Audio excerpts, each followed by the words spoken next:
dnešního videa. Mé jméno je Iky. V dnešním videu si ukážeme tipy ve hře The Forge na Robloxu. Ukážeme si, jak se rychle zlepšit v této hře Nooba na Pro. Potom chci udělat i video Noob to Pro, ale to bude, abych se dostal co nejdál za určitý čas. První, co uděláte, je, že pokecáte s NPCčkem jménem Sensei Moro. Ten vám dá potom pickaxe a můžete si rerollnout rejsku. To je dobrý, kdyby vám padlo Angel nebo Démon, a nebo Dwarf. Všechny jsou dobrý. Skoro všechny jsou dobrý v těch normálních.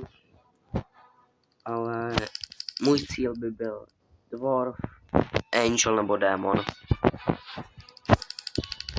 A nebo jsem si mohl nechat Goblina, ale co mi padne? Ork. No dobře.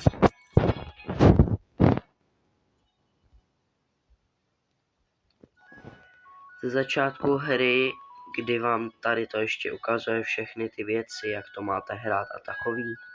Ta hra bude jednoduchá, ale na mém potom účtě, na kterým hraju hodně teďka Forge, tak jak jsem dal už, tak ta hra je těžší, protože jsou tam těžší jakoby NPCčka, který vás můžou i zabíjet. Je to PvE prostě hra.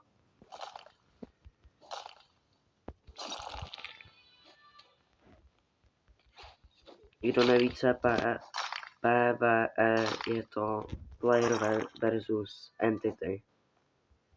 Takže já budu bojovat třeba proti zombíkům a takovým.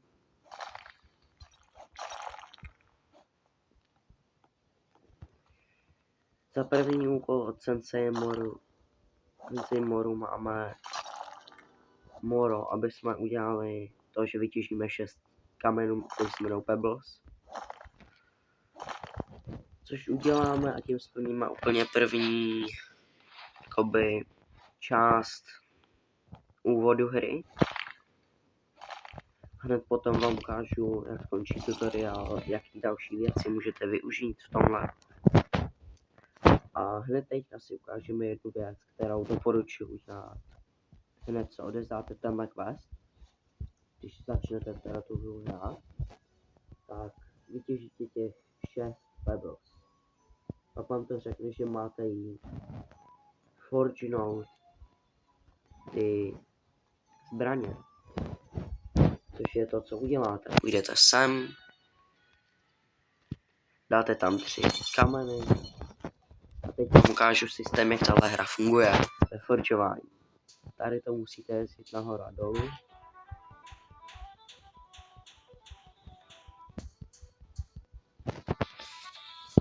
Teď budeme muset udržet takovou věc žlutou, nebo bílou tyčku v žlutý věci. Nejlepší, když to udržíte celou tu dobu, teď už zničíte jenom takhle tu moc. A teď budete klikat perfektně na tlačítka takový. Takhle.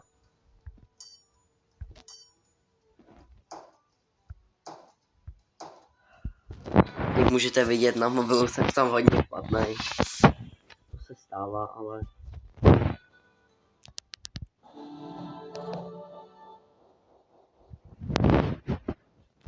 Teď jsme udělali jeden a teď jdeme ještě na jeden, protože to je začátečný celý ten quest. Bude se to dělat furt stejně, akorát někdy díl, někdy dřív, protože jde to podle toho, co děláte za zbraň a kolik máte materiálu.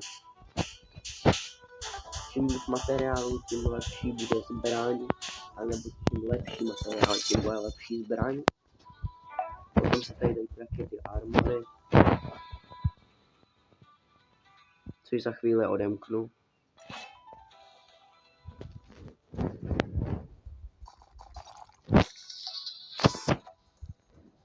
Se budeme klikat.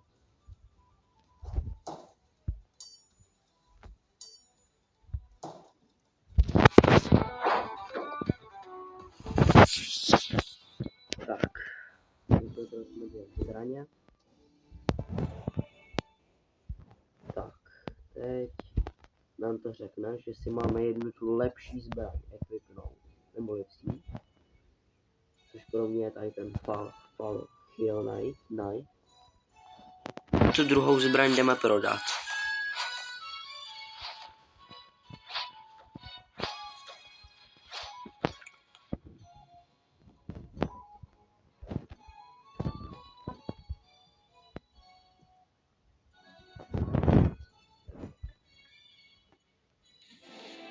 Tak, jakmile tady to uděláte, tak vám to řekne, že máte jít koupit bronzový krumpáč. Takže teď jdete sem, koupíte bronzový krumpáč, ale tady jdete tak, tady tisíčkem jménem Paradise. Kliknete, ať vám dá quest, a on vám řekne, že ztratil kytaru.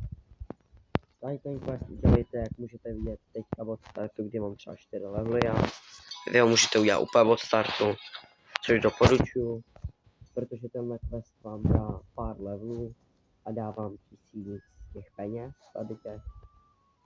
Takže co vy uděláte, bude to, že půjdete tady dolů, uvidíte tady dvě místečka, otočíte se sem a tady uvidíte takové divné kytky. Půjdete do nich a spadnete do díry takový. Teď jste ve Secret Cave a tady na kameni je kytara, tu seberete, kliknete tady na to tlačítko, dáte respawn. Za 5 vteřin se spawnete na startu, tady. Jak můžete vidět, když tady umřete, o nic nepřijdete, o peníze ani nic. Půjdete za tím bardem, dáte mu kytaru. Jak můžete vidět, dostal jsem se na level 6 a dostal jsem $1000. Takže co já udělám, bude to, že si ještě našetřím $500 a koupím si rovnou zlatý pickaxe. Neboli krumpáč. A teď jdeme splnit další quest, kdy je, že mám sebrat 10 oil a zabít. Takže jdeme těžit zase tady ty, nebo můžeme potom těžit ty lepší kameny. Čím lepší kameny, tím obvykle budou dávat lepší orečka. Čím lepší orečka, tím lepší budou ty armory a ty. Vemte si i tady ty dva questy. U tady toho borce a u tady toho. To vám potom hodně pomůže, že budete se rychle levelit. Váš cíl, jakmile také začnete hrát tuhle hru, je dostat se na level 10.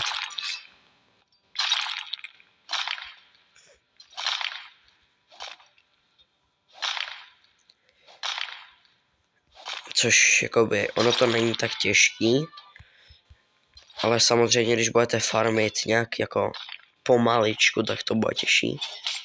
Taky máme quest zabít zombíka, takže to jdem udělat.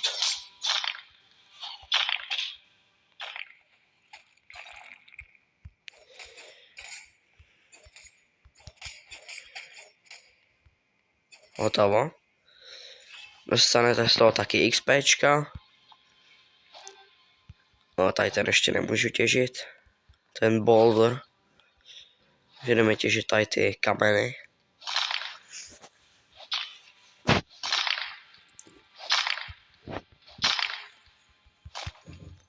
A další věc. Dostal jsem teďka, jak můžete vidět, Bananite. Vy si řeknete, že to jako je docela k ničemu. Nechte si tady to. Jakoby, nechte si to, neprodávejte to. Nedávejte to, abyste z toho mohli vykraftit zbraně nebo toho věci. Je to špatný, ale potom to můžete vytradit v druhém jakoby světě za 10 000 peněz a za nějaký XPčka dobrý. Takže jakmile dostanete tady ty banány, tak si je nechte.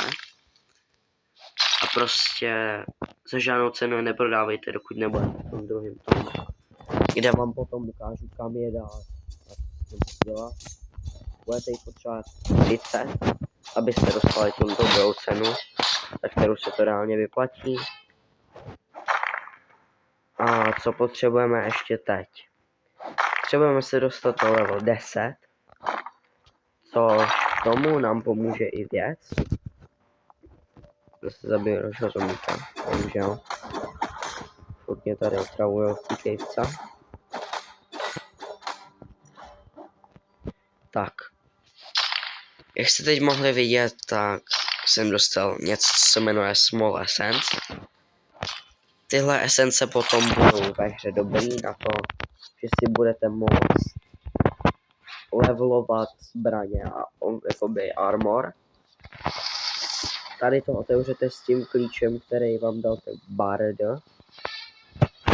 A když to otevřete a půjdete dovnitř, tak tady máte jeden z nejlepších pickaxů ve hře, který se jmenuje Arcane Pickaxe. Já se samozřejmě nemůžu koupit, ale jak můžete vidět, tak dává 115 damage do kamenů, má plus to, že rychleji budete těžit kameny, 50%, že máte větší štěstí a můžete tam dát 3 runy. Potom, až se dostanu k tomu vylepšování věcí, jak vám ukážu, k čemu budou vám ty runy. A věřte mi, dost často jsou hodně užitečný.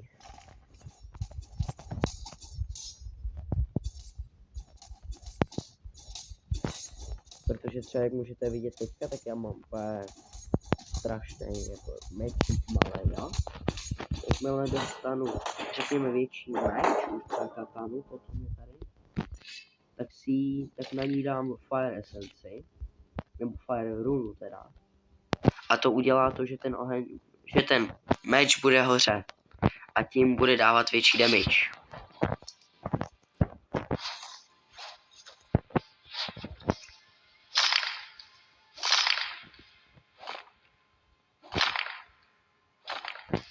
Další Bananite a nevím co dalšího, Sandstone, OK. Ještě vytěžíme pár kamenů na cestě. Pak se respawneme zpátky na start a budeme něco dělat. Jo, budeme craftit armor. Jak můžete furt vidět, že dostávám nový ory. Když craftím armor, tak vám ukážu takovou dobrou radu, která vám pomůže s levelením a s dostáváním peněz. A jak můžete vidět, že už mám na ten zlatý pickaxe. Takže jediné, co potřebujeme udělat, je respawn. Když půjdete potom tady, tak tady máte i shop, kdybyste byli pay to win, což já nedoporučuji, protože tady ty reroly na race si můžete koupit za robuxy, anebo kódy, a vám se vyplatí víc ty kódy, až budou nějaký ve hře. Takže tak. Když půjdete tady, zase do Forge, akorát kliknete na Armor. A dáte tam nějaký vaše dobrý, nebo lepší, ty věci, co máte. Jak můžete vidět, já tam mám Carbonite, Silver, Tin a Sandstone. Dáme Forge. Bude to úplně stejný, akorát z toho nebude zbraň, ale armor prostě, no. Akorát z toho bude brnění.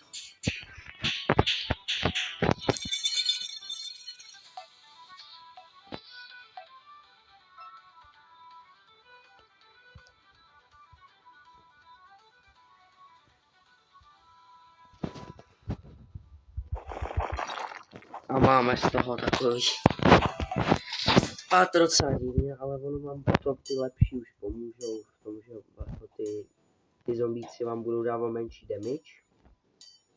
V téhle hře je potom třeba i uranium, a když použijete uranium na vytvoření armoru, tak to udělá to, že ty třeba zombíci, který vás praštějí, tak dostanou damage sami. Vy sice taky, ale oni ho dostanou taky, což je pro vás dobře, pro ně ne. A jakožto jsem se dostal už na level 8 nebo 9, tak bude jednodušší se dostat na level 10 a jít do dalšího světa.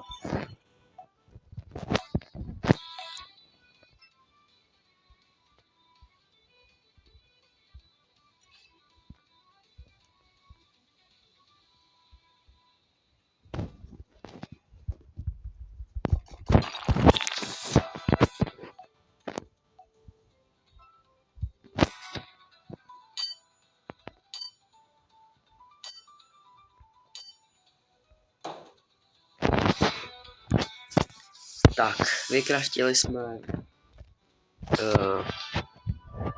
dvě části armoru, helmu a potom helmu a chestplate, jakoby, já nevím jak říct chestplate v češtině.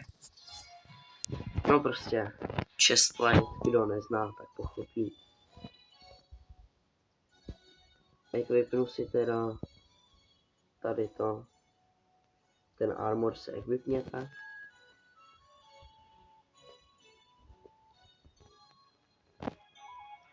A teď si koupíte tady, když poběžíte, tady tím tlačítkem poběžíte, tady tím. Si nekoupíte nějaký tam ten pickaxe, ale koupíte si tady ten. Tak. Teďka poběžíme prodat ty věci, které už nepotřebujeme.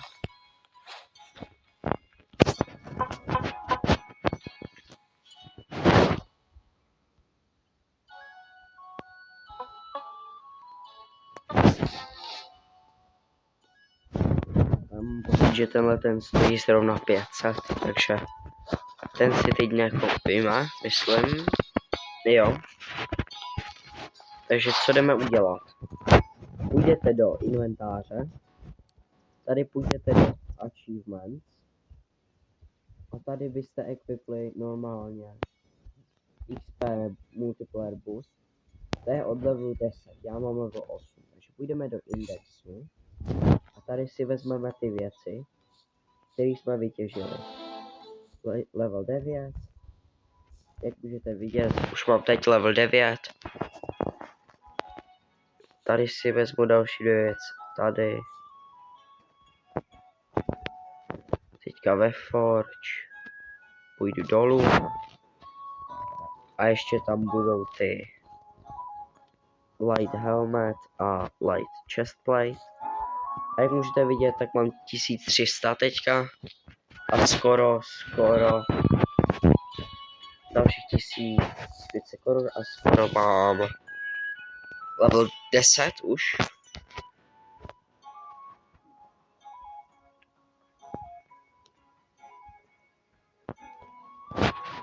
Co vám doporučuji, až budete mít peníze na utrácení, což bude až potom dál, ale já to udělám teď, abych vám to ukázal. V Equip Pack máte jenom pár slotů odemčených a vy si je za peníze můžete takhle odemknout. A pak dál a dál, když budete mít peníze.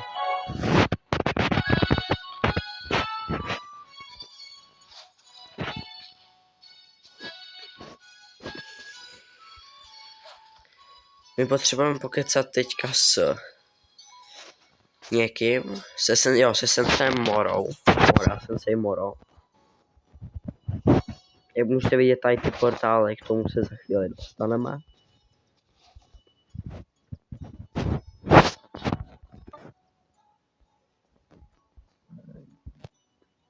Sensei Moro nám toho moc neřekl. Takže půjdeme, když budete podle toho videa dělat tu hru, hrát tu hru, tak půjdete tady, kudy jdu já. Minu tohohle prodavače jakoby věcí a půjdu tady nahoru. Tady v tomhle baráku je potom secret, ale ten vám ukážu, až budu mít lepší pickaxe. Vy půjdete tady rovně nahoru jakoby a uvidíte tady ten palác nebo kostel. Půjdete dovnitř, tady a pokecáte s wizardem. Nedáte, že chcete rejsku changenout, ale dáte...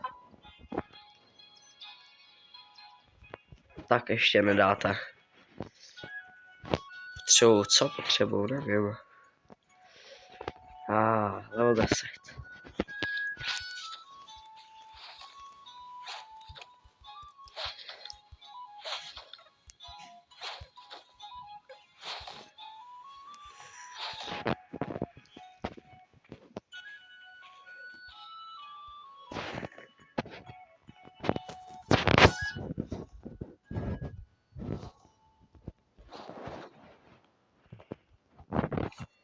Teď jdeme zabít kolik?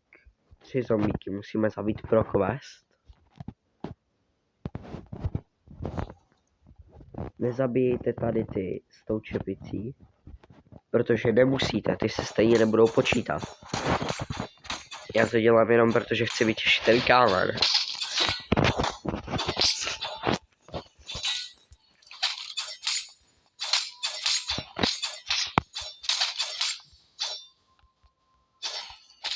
Tak jak můžete vidět, je tady sakra, tlačítko na blokování, tady to. Ale já jsem umřel právě. Za to jsem aspoň dostal achievement badge. Že jsem brave, ale nejsem chytrej.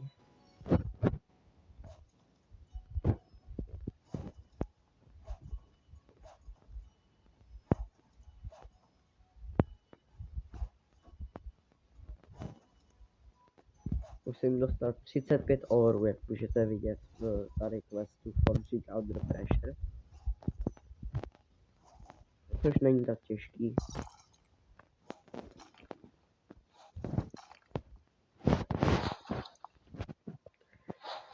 A taky bych vám rád dal radu hnedka tady. Jak zabil toho zombíka.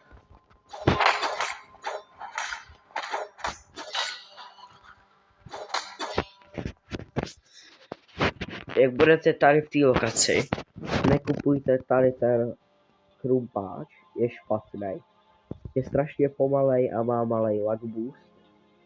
Má 3 sloty, což je dobrý teda, 3 rune sloty. Ale mind power taky není nic moc. To si potom za 5000 místo 3333, tak si do toho koupíte za 5000 něco.